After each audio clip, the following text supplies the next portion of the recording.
In today's video, I'm going to show you how to enter on x.com, also known as Twitter, using your PC in just a few simple steps. Whether you already have an account or you're brand new to the platform, this guide will help you get to the login page or sign up page quickly and easily.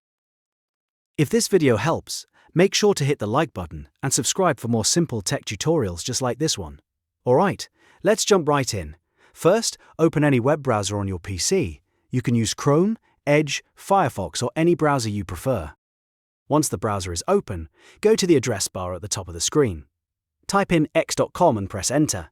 If you want, you can also type twitter.com and it will take you to the same place. After the page loads, you'll be taken to the X website.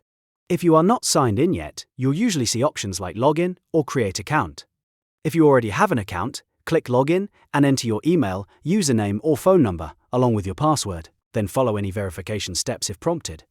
If you're new to X, click create account and follow the on-screen instructions to set up your profile. That usually includes entering your name, choosing your account details, and confirming your information. Now, if you are already signed in on your browser, X may automatically redirect you straight to your homepage. In that case, you don't need to do anything else. You're already in.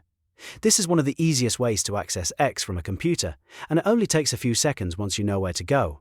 Just remember, x.com and twitter.com both work, so use whichever one is easier for you to remember. And that's it. You now know how to enter on x.com or Twitter from your PC. If this tutorial helped you out, please give it a like, subscribe to the channel, and turn on notifications so you never miss another quick how-to guide. Thanks for watching, and I'll see you in the next one.